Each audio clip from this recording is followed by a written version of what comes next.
Elizabeth Warren just endorsed a man who wants to free rent, y'all, abolish police, nationalize grocery stores, and redistribute wealth, all in the name of equity. And somehow that's supposed to help the working people of New York. Okay. Meet Zohran Mahandi, a self-proclaimed Democrat socialist, that is, whose policies sound less like progress and more like Venezuela's starter pack, if you ask me. With that being said, y'all, we finna dive into the first clip coming straight from this bimbo herself, Elizabeth Warren, y'all. And then we're gonna chop it up in the comment section, because I got to know y'all thoughts. Let's dive into the first clip, y'all. And we're gonna chop it up towards the end. Let's get into it. Let's talk about Zohran Mamdani. The billionaires are crying tears into their coffee mugs about Zohran's massive victory in New York City to become the Democratic nominee for mayor. Now, the way I see it, Zohran ran a campaign that inspired people, that actually got people on their feet and out the doors, kind of inspired. And the issue he focused on? Affordability. I'm talking housing, childcare, transportation. So we should be asking ourselves, why are billionaires and Wall Street CEOs pouring millions of dollars into a race to stop Zohran? You know who hates freezing the rent? Real estate moguls. Some of the people hosting the big ticket fundraisers for Eric Adams. And you know who doesn't like paying their fair share in taxes? Well, the Wall Street billionaires bankrolling Andrew Cuomo's campaign. The reality is the wealthy and well-connected like having a politician in office that's in their pocket. There's reasons that Adams barely escaped prosecution on charges of bribery and fraud. And look, even after Cuomo vowed to start an anti-corruption commission, the second the commission began investigating one of Cuomo's buddies, he shut the panel down entirely. Look, these guys are in on it too. But we don't have to accept a corrupt status quo that's making life too damn hard for working people. In a democracy, billionaires should not be able to buy our elections and control our politicians. And that's what Zohran believes. He's not afraid to take on the billionaires and the giant corporations to make New York more affordable. I've said it before, and I'll say it again. Zohran Mamdani is New York's best choice for mayor. And there you have it, y'all. There you have it. And coming from a guy who actually is coming from a wealthy background himself, y'all. So what is she talking about? Secondly, y'all, Elizabeth Warren just endorsed Zohran. She basically canonized him. According to Zohran, he's fighting for corrupt status quo. Seriously? But ask yourself this, y'all. How do you fight corruption? By giving the government more power over your life? Aren't we the people trying to do the opposite of that? Breaking away from the government because the government has so many ties of any and everything. So how is that possible? Seriously, I need to know. She's praising a man who wants to bring state-run grocery stores to NYC. Last I checked, long bread lines weren't a symbol of progress. Long lines, period. All right. Y'all be the fools if you want to. You'll follow right into that trap. Let's keep this thing going. She's coming straight from Fox News, y'all.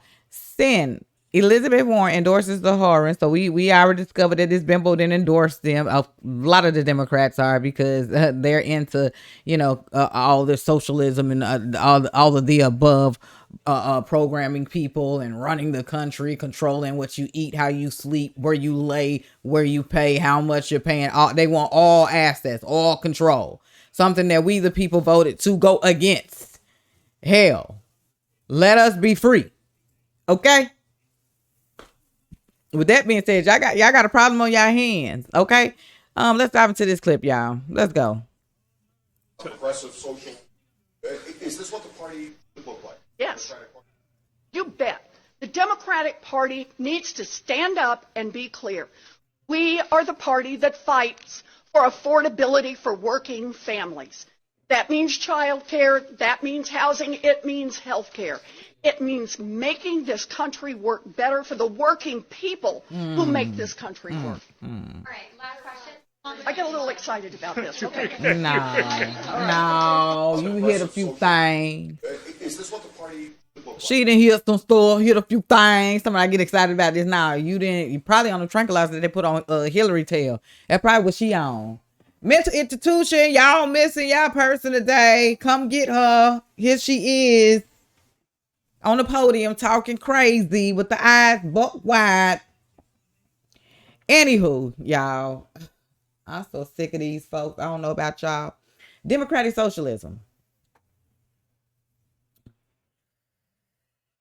Is that what a party should look like?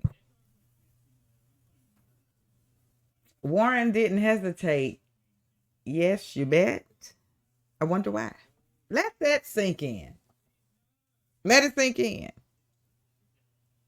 A sitting U.S. senator proudly, this bimbo right here, paying socialism is the future of the Democrat Party. That's progress? Nope. This is what you call a political arson. Arson.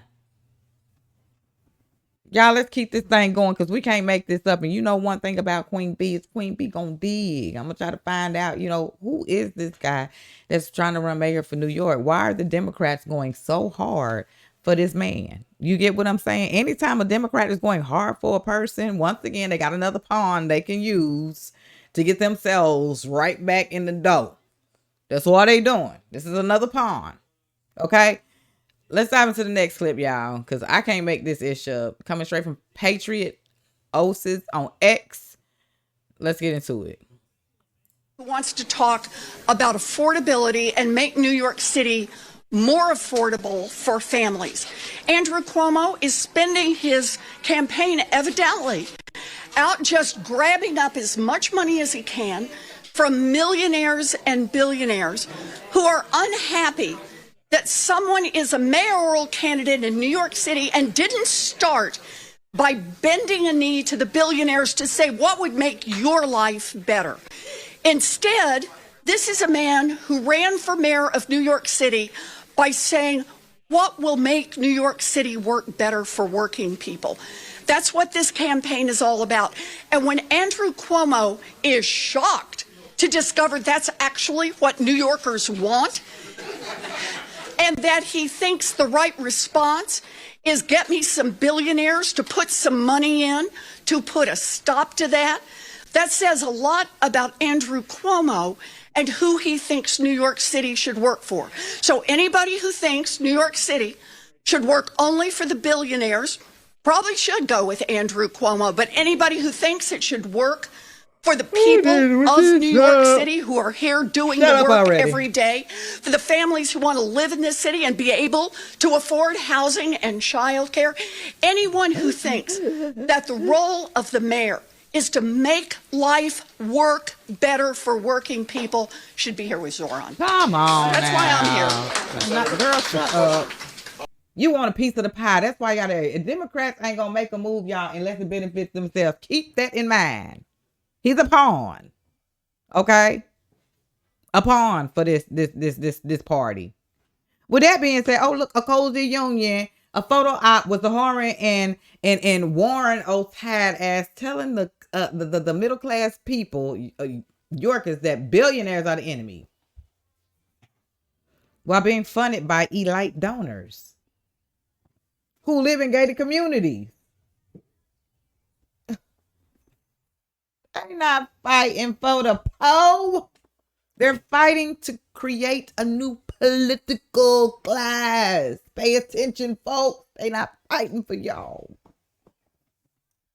Dang, it ain't y'all time. It ain't even my state. And I'm sitting here fighting hard for some of you New Yorkers. Y'all got to wake up, but baby, it's gonna be a nightmare. If you think it was ugly before, baby, let that man be your mayor. Everybody else saying, don't y'all, if y'all let this man be y'all mayor, don't y'all bring y'all tails to these other states. Stay there and deal with what you voted for. Okay? Dish it out. I'm trying to save y'all. I'm trying. But a lot of people ain't gonna wake up. And you're gonna have to deal with that nightmare. Repeating over and over and over and over because of the actions that you chose. Now, let's dig into who this Zohran dude is. Y'all remember this little clip coming straight from America Papa Bear? Y'all remember this man right here that was yelling at the top of his lungs, some crazy-ish? Let's dive into this clip. Hang on, y'all. Let me refresh this. Y'all know I'm laugh and roll. Let me refresh this because I got to play this clip. You got me messed up. Let's get into it. How many more New Yorkers not charged? Do you believe in the Yeah, that's him. Do you believe in the First Amendment, Tom Homan? How many more New Yorkers will the judge not charged? How many more New Yorkers not charged? Do you believe in the First? So it's freezing on that end. It ain't my system, but that's the bimbo that was sitting there yelling all that slang stuff in the office. And this is the mayor, so-called, supposed to be the mayor of New York. Can't even keep his cool. Yep. Let's get into the next clip, y'all. Radical Muslim from Africa who just gained U.S. citizenship 7 years ago. Everything about this guy screams deep state plant. NYC is bucked. I said be bucked. Okay? So that I would not curse because y'all know I will. Now, we're going to dive into who this cat really is and why the Democrats are so bagging this guy up. Let's get into it, y'all. Coming straight from Gene Robinson, AL Buffalo Tonight on X. If y'all want to follow this guy, let's dive into this clip. All right, folks, let's talk about my man Zohran Mamdani. This guy is a card-carrying member of the Democrat Socialists of America and represents District 36 in Queens. He openly embraces the DSA platform, which includes, and we're going to get into this a little bit more in a moment, abolishing private property, ending capitalism, freeing prisoners and dismantling the police department, rent cancellation without compensation, government-controlled energy, housing, groceries, and healthcare. These policies are not just moderate reform. They're revolutionary, folks. My man Ice Ice Baby said, to the extreme, I rock a mic like a vandal. The Democrat Socialists of America are not fighting for the working class, folks. Come on. They're exploiting the working class. Their language of equity and free stuff is a facade to hide the totalitarian agenda that would devastate the very people they claim to help. And for the average low-wage New Yorker, whether you're black or white, the platform means the government decides where you live, not you. Property ownership becomes illegal or heavily regulated. Your ability to start a small business gets crushed under bureaucratic red tape. Private sector jobs dry up as businesses flee the city, which you're already watching. Public safety declines because DSA-aligned leadership supports defunding the police, weakening prosecution, and empowering criminal elements. Rent and taxes go up while the elite DSA class preaches utopia from their brownstone walk-ups paid for by mommy and daddy. But in reality, the low-income worker becomes the permanent person dependent on the system designed to keep them voting for the very people who keep them poor. What this moment does not teach, however, is personal responsibility, entrepreneurship, and family stability. It replaces them with grievance, dependency, and government handouts. It always comes with strings attached. DSA isn't the voice of the people, folks. It is the weaponization of the Ivy League resentment dressed up in socialist rhetoric that the average low-income New Yorker has no clue about. But they're the ones that are going to suffer the most, and they're going to suffer again. It's time to call this what it is. It's a hostile takeover of New York by trust fund radicals who have no skin in the game. Come And the on. cost will be paid for by the same black and white families already struggling to survive in a city Boy. that keeps turning its back on them. So be the fool if you want to and don't take heed. This is going to be your nightmare. They will control how you eat, sleep,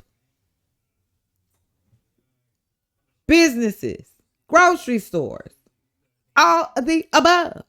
And if this is what you want, you think it was something when y'all were dealing with Biden? Make that man a mayor.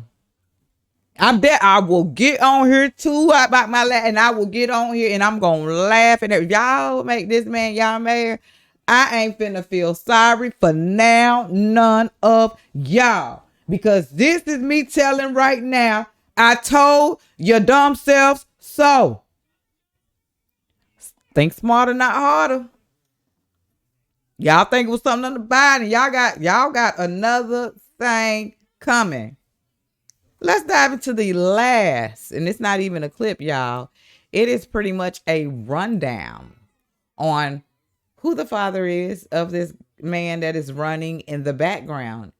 Like all of that, y'all. Check this out. Coming straight from Drew Pavlou on X, if y'all want to follow them. Breaking. I just discovered that Zohran's father, Mahamud, helped create North Korea Friendship Society as an anti-government front group in Uganda. The group maintained embassy ties with the North Koreans and received Jewish literature. Also, this is his father. Okay. This is a book that was written over this. I'm just letting y'all know who y'all about to vote for, whoever is these New Yorkers is gonna vote.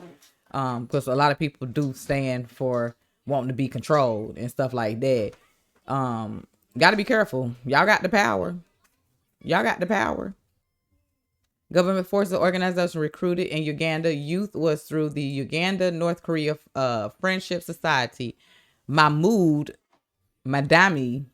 a former anti-government dissident in Uganda and a current professor of African Studies at Columbia University, had helped to found the Friendship Society in 1981 as one of the few legal ways to reach out to young people in an increasingly oppressed and difficult environment. In an interview, Mamdani said the society had roughly 50 chapters of verifying strength from 10 to 50 members, but members had very little idea of North Korea at the time. And most of the society discussions resolved around the situation in Uganda, not Korea.